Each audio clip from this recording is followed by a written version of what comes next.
Welcome to Factorio Masterclass. My name is Nilaus, and this is the series of tutorials and guides here on YouTube that guides you through all the cool and weird engineering aspects of this wonderful game. So, what we're going to do today, we're going to be talking about robot mining and robot unloading. It's something that I have refrained from for a very long time because I saw some inherent flaws in it. But I'm not saying I've come around, but it's definitely not quite as clear cut or as bad as I initially thought. So it's definitely an option that has the distinct advantage that it's super easy to set up. You just find the location and you just throw a lot of robot ports at it and a lot of robots, and then it'll sort of figure out itself. The advantage compared to the fact that when you put out belts, then you have to do a lot of stuff in terms of belts and balancing it out, and then balancing it into the trains. I think this is particularly important if you do not have a factor of if a power of 2, like 2, 4, 6, or 2, 4, 8, 16 wagons, because then the balances don't really work so well. So if you, for whatever reason, want to have 9 length trains, then having balances that go into 10 is not so great. So in that case, well, maybe you want to consider this. So we're going to be talking about this in a few different ways. I have decided to do this as a bit of a test. So we're going to be setting up some different scenarios and you're going to be looking at it. And then I'll encourage you to sort of see if you can spot the error as we go along. I'll also be talking a bit about the robot unloading, because that's also something that has sort of come around to a new way of looking at things. So let's dive into the first thing. This is the robot mining, and I have set up a number of different scenarios that sort of each have a flaw in it. What I've noticed is that recently I did a base tour of a base by Kimino, and I think it was Kinimo, sorry. And that one had some interesting ways of doing it with some buffer chests, and it was super cool. And I started working on it, and as I tested it more and more, I just found out that it was not actually faster. It had some inherent flaws in the way that it was working, because there are a number of different constraints that a mining facility can have. And that's the first thing we're going to look at. So when you set up a mining facility, this goes not just for robots, but for any different case, you have to be aware that there can be 5 different constraints that can limit your throughput. And we're going to go through these 5 different constraints. Since you've been looking at this so long time, I am sure you've already recognized what is the constraint for this one. And I'm just going to give you a couple of seconds to think about it before I dive in. You're welcome to pause and think about it, look at it, and go in. Right, so what we can see here is it looks like the trains are being filled. This looks good. It goes up to 16 and it leaves. Looks like we have robots flying around. If we look at the robots, they're not all active. Okay, well, if we look at the requester boxes, they are definitely not full. So right now it looks like we are really not getting enough materials into the train. So the train loading is slower than it could be. You can see now it starts filling up. And that means this one is constrained by, well, it's not the loading speed, it's not the robot, so it must be going down here, and we can see that the total logistic storage is a negative number. That means we're always picking up more than we actually have, and every single miner is fully operational. Now this can of course be your constraint if you don't have enough mining facilities on the map. I think this is a bad situation to be in. This one just screams to you that you should get more mining facilities operational, because clearly you want to consume everything you have, and it's being consumed and the trains are waiting. So definitely in this case, your problem is the miners are simply not fast enough. They're currently with 700% productivity, but still, if they're not fast enough, they're not fast enough. Moving on to the next scenario, we are going to look at it here. Now, I'm just again going to let you just look at it and try to see if you can figure out what is the problem at this point. You're welcome to pause, and then we can go. So in this case, you can see that we have added more electric mining tools here. They are working much faster. If we look at the actual logistics content here, we have it at 3000. You can see that the remaining ones down here, they are not being consumed. the robots are really busy, but we don't have the buffers here. When the train comes in, they are not empty. And right now, the train is filling up quite slowly because things are not coming in. So in this case, this is actually one of the worst situations you can be in, that you don't have enough robots to actually fill up in the capacity that you want the trains to come in. So right now, this one is actually robot constraint. You can see we have 500 robots and they're all busy all the time.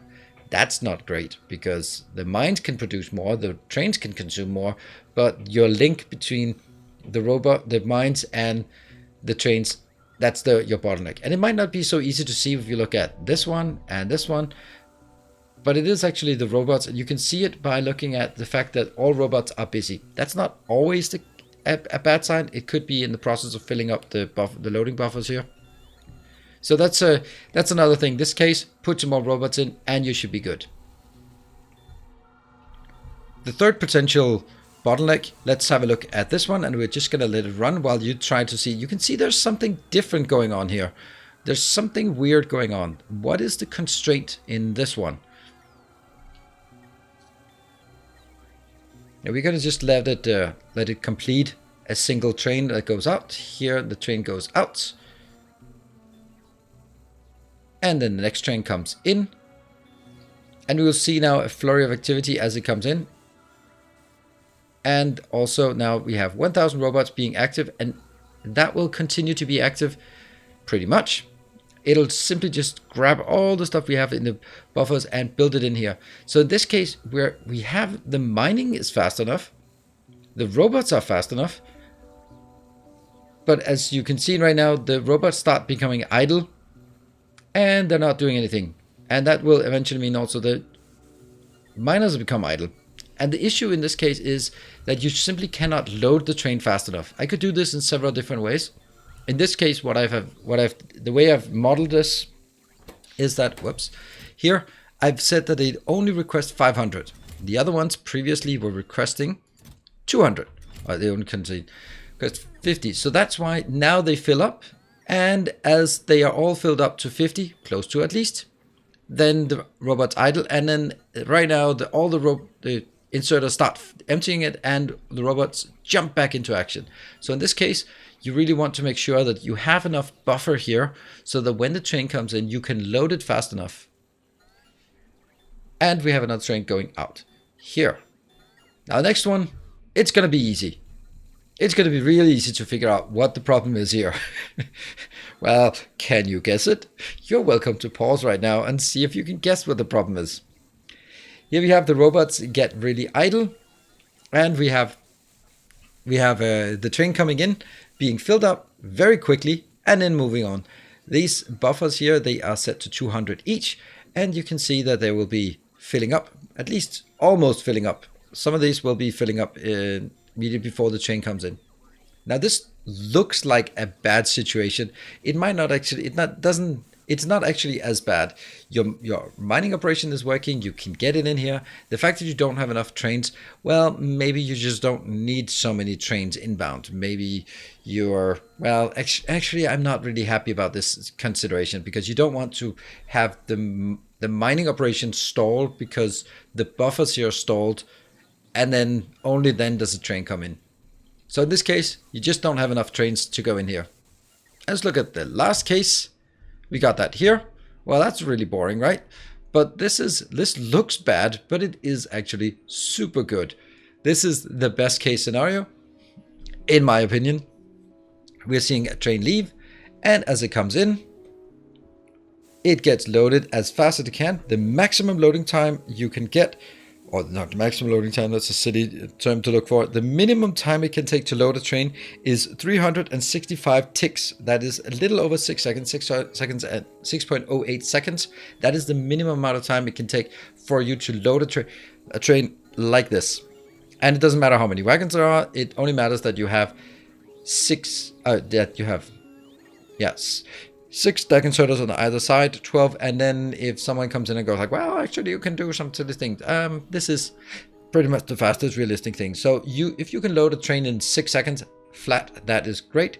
This is actually the best case scenario, because this is the scenario where the trains are full of materials and they're waiting to go out because the consumption of the materials is just not keeping up.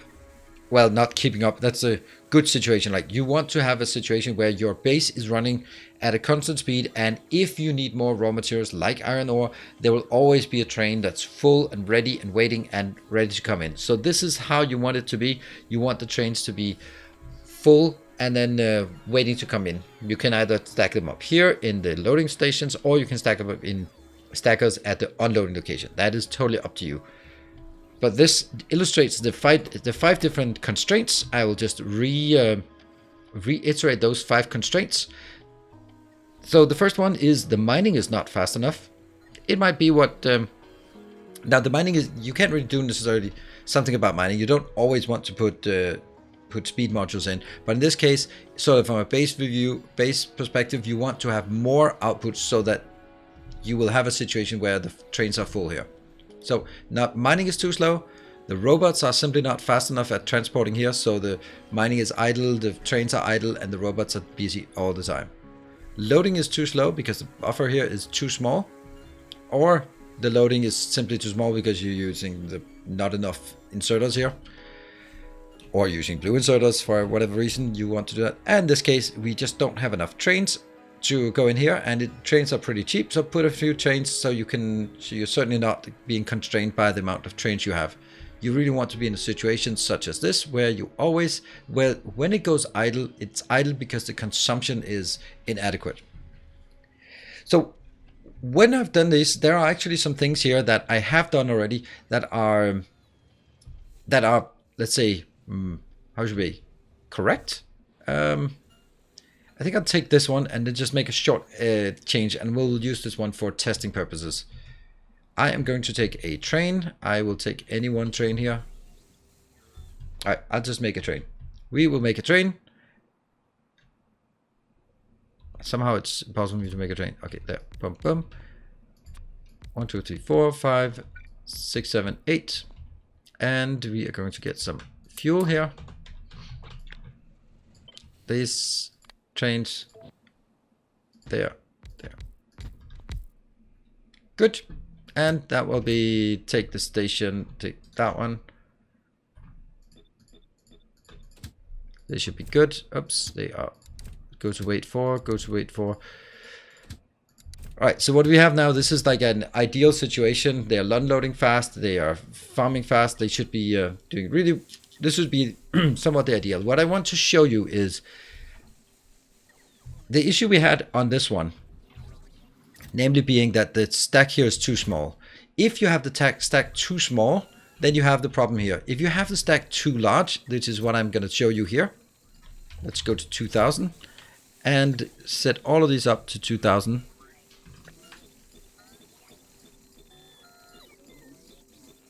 And I can do that in a better way. It just kind of behaves a bit weird right now. There, I'll take this one. There, and here. So now we've stacked these up to 2000. What is the problem for this one? Destination full. We do not want to have destination full. We want to just unlimit that one. Good. Now, what we will see now, every single one of these is stacking up to 2000. And I know this is one of the reasons why I previously didn't use this. First of all, I have deliberately set the mining facility offset to the center because that's kind of how you will have it most of the time. You can't just have it exactly right on the center all the time. So set off the bit to the center. One of the things that we had an issue with, I had a big issue with previously, is the fact that it's very uneven in the way that it brings things out. So if we look at it now, it's just been running for just a bit of time. If we look down here, these are still pretty empty, and these ones are also still pretty empty. There's 48 something inbound here. There's 48 something inbound. As far as I recall, and I can't prove it because I don't have, well, I'm not going to load up a note. I seem to recall that it had previously a very big tendency to go for the closest one. That doesn't seem to be the case anymore. It is much better at evening things out. It still has a slight preference here, but that's because the travel distance is smaller. But it seems to be very good at balancing. Like the amount here is like 30 something, and if the amount up here is also, well, it's actually 30, 40 something.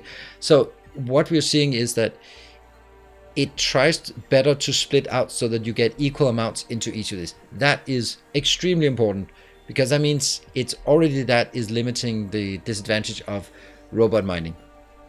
However, I would recommend that you keep this buffer small in this case. In this case, I've set it up to having 200. And that means you can look at the total number of boxes here. The total number of boxes is 38. So it's going to be 200 times 38. 7,600 is what we can store here. That's not even enough for a full train, but that's okay, because in the ideal case, I don't want to fill it up all the way up here. What if I just take this one out and just let it saturate a bit so that we can see if it fills up these evenly or not. So this one's up to the top one here. This one that's furthest away is up to, let's say, 100. This one is down to also 100. So they are balancing out pretty good. Let's see when this one goes to 150. There, 150, and this one is 160. Yeah, so that's good. So they will actually follow each other quite nicely. But there is really, in my opinion, no reason to fill them up so much. I think that the ideal setup is to set it up so that you can exactly load a train, which is what we have, well, at all the other locations. So let's just get one of these over here, and then that will pretty much be our ideal location. So my preference is you want to make sure that when a train comes in and if it's idle, it can immediately be filled up. And then the robots get busy, which is what you're seeing over here.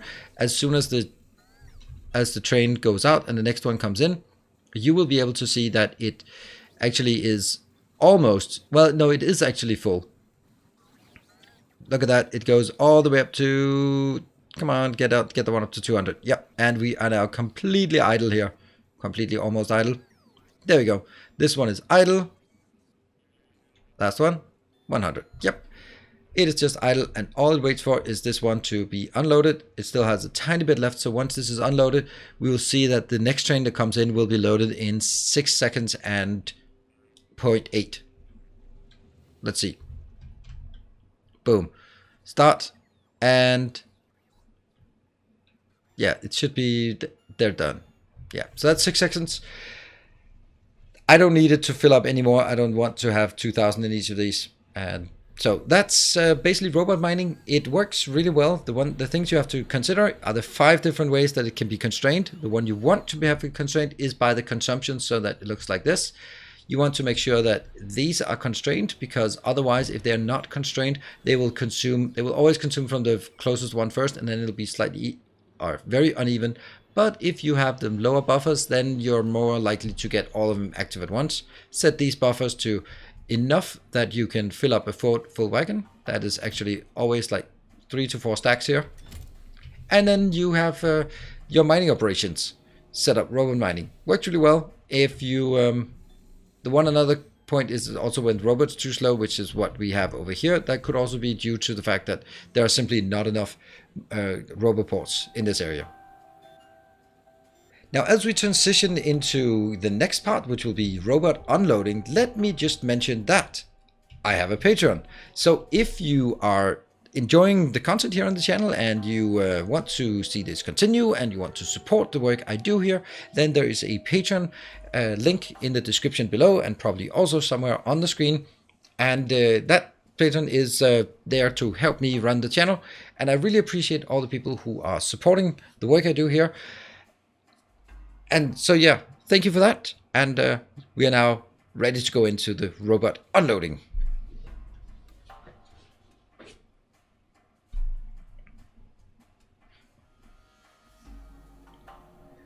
Robot unloading is something I have done before, but I really didn't like it. So I'm going to show you two ways that don't work and one way that actually solves the problem. So let me fire up the one that doesn't work here, and I will show you why it doesn't work. So basically, we have an infinite supply down here, and we have, let's pretend we have a mining operation coming in. We are unloading the train, and we are, of course, always making sure that we get more inbound than we need so that we don't have a problem. The train will unload, it's all good, and go out. We're going to be coming in with the next train, and you can maybe already see some of the problem here, but we are just going to let it run just for a bit. these are all working. I'm just deleting the materials as they are being constructed, just so that we can have something that will run perpetually. Here, what we have that one leaves. Good. Next train coming in. And we will hopefully start seeing the issue. Will we not? No, it will not. Won't be seeing that issue in just a while. So I'm just going to fly forward here and until we start seeing the issue that this one will give us. And now we're seeing the problem really come into effect. What you can see here is that because the smelting part is further out, when it picks up from the closest one, it'll pick up from these. And that's going to be really unfortunate. So when the next train comes in, it'll hurry up and unload on the sides. But the middle one, as you can go see when we get very much closer, look how little is actually being unloaded at this point. This one's being unloaded, that one's being unloaded, but everything else is stuck. And that one, for some reason, so there's a bit of randomness as well, but these outer ones, they are the closest one out here, they'll be unloaded. So now the train would really like to go. It really should be going the hell out of here, but it's only unloading at a rate of 2 inserters, well, maybe 3 inserters at the time, 2 inserters I would say. And that's just not fast enough. That is simply not fast enough. And right now we're burning down the buffer here, and the train cannot go out, and it's going to take quite a while for these trains to go out. And this gets worse and worse and worse as things go along. You can see here, these ones will slowly start decreasing. The funny one is this one is 2,400, so this is not touched at all. And now this one, we need to see that one go out, and then we'll just have the really big problem. So this is a problem you absolutely must solve. If you have this issue, you got to fix it, because the trains are simply too slow on unloading. You have too little buffer here, and they unload too unevenly. And the next one comes in. You can actually get to a point where it's only one train that unloads. That means you can get to a point where the 6 stackers will generate the whole, will constrain the entirety of this, because the only train that, or only wagon that can unload is one of them, and that wagon can only unload with the speed of 6 assemblers, or 6 inserters, and that means the whole setup is going to be constrained by that. Definitely not a good thing. You can see it gets worse and worse. This is now up to 1.3 while the other ones are idle. Definitely not a good solution. So how do we solve this? Well, one way of solving it is to just say, well, let's just take stuff out and put it into boxes. Let's fire this one up and see how that works. So what you will see now is that as soon as they go in here, the robots will be super busy. First of all, they'll be putting them into the requester chest, but after the requester chest, you can see that they will start filling these up, and they'll fill up one, and then they'll fill up the next one, and the next one, just in order to get this one empty, so that when the next train comes in, it's all clear and ready to go out. It works. Doesn't work well. Well, it actually works well, but what you do is now you have twice as many robot movements as you need, because everything is moved from the active providers to the storage, and then from the storage to where it's actually needed. You can see that now it goes from one to the other. Right now it goes from the active providers to the smelters, and while the train is going out and the next one is coming in, you can see that it actually starts consuming from. There you go. You can see that they are starting to consume from here as well. You can see it also, this one's spraying out until the next one comes in. So this works, but you unfortunately have the issue that you have twice as many robot movements as you need, and that's not good. There's no reason for it. Also, if you just continue to let this one run, then at some point you will have all the storage chests full and all of the actual providers full, and then you'll have basically the same situation as you had over on the other side. So that's not really helping you at all. So what you need to do is make sure that you have some kind of condition that says you won't be unloading the train, none of the train, on when there's more than 50,000 in the total storage. And the total storage between between all of these is 57,000. So it's going to be less than all of your logistics boxes being full. And we don't want to need to have a wait for this one. So what we really want is, we want some kind of situation that does not require any unloading here. So the way to solve this is with a setup such as this. This is coming from my recent base review, and it is called Modular Hexagonal Death World Mega Base by Kinemo, and there should be a link somewhere as well to that video if you want to check it out. I think it's pretty cool. So full credit to him for coming up with this. I don't know if coming up with it, but actually showing it to me, and now I'm showing it to you. So the idea is active providers have higher priority than passive providers. So we can set this in. I'm gonna let this train go. Go. The train goes out and it unloads. All of the train can unload into these boxes because they're big enough. But we want to make sure that we have something out here, but it's not really going to be very much.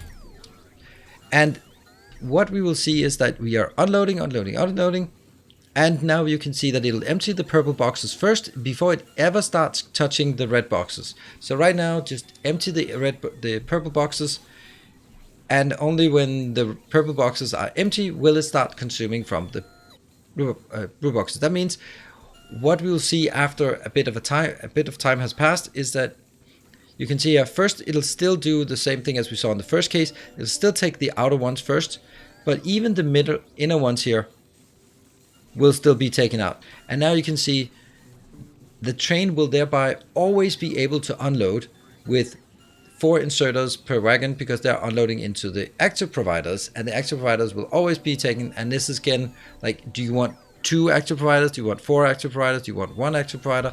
It really depends on your consumption here. If 4 active providers per wagon is way more than your consumption rate, then you might want to just turn it down a bit. But the issue is here, or not the issue, but what we will be able to see is that as these ones fill up, the trains will still have this issue that the outer ones load a lot quicker. But once you then have all these out, no one will take from these two. All these two. They will still focus on these. And that means the imbalance for the train is going to be much less, because it still can always unload here. I think this is it. So you can see these ones cannot unload. They will just go. This one will be first one. That will be the next. And then you can see these purple boxes are unloading here as well. And then they start loading the middle boxes as well. And that means they get really quickly. And now they actually start consuming a bit from these as well. There.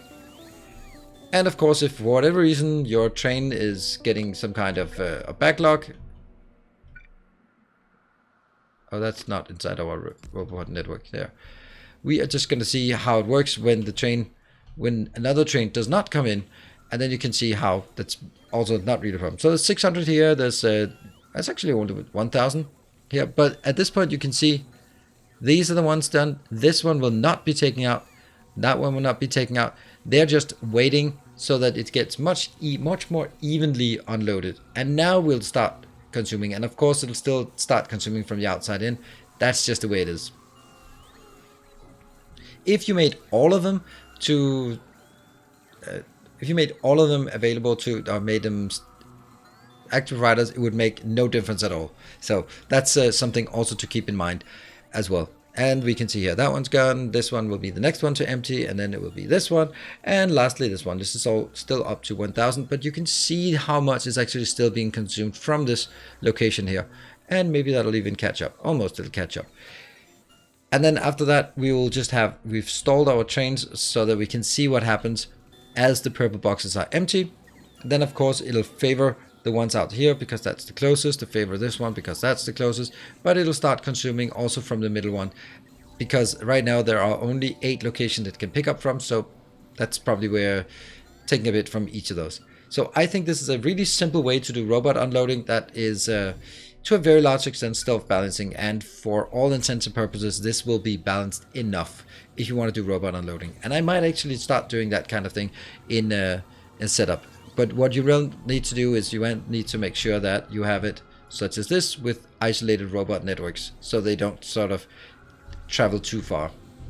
Right, so that really concludes the robot mining and unloading, robot loading, unloading situation here. And I hope that this was useful. It's something that, I don't know, maybe you're using, maybe you're not using. At least now you will be inspired, maybe, to say, I'm never going to use it. It looks stupid and it's too flickering. I know, for example, for YouTube algorithm, the flickering robots is not good for the compression. So I actually, that's another reason why I don't want to do that. But I mean, you probably don't have that concern to worry about. So too many robots, bad for YouTube compression, which you probably are already commenting on.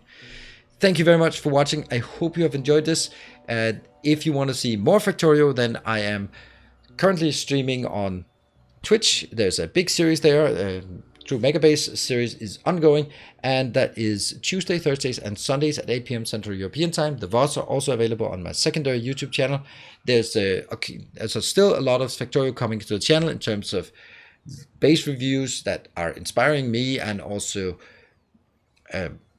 like masterclasses like this, and whatever else we can come up with, reviews of the stuff that we are doing and on the Twitch stream. And maybe there is a Let's Play in the future. I'm at least contemplating and working and preparing some things. So do stay tuned and do not give up on the channel if you are here for Factorio mainly and see a lot of other stuff there. I am not abandoning the good old Factorio. So thank you for watching. Thank you for following.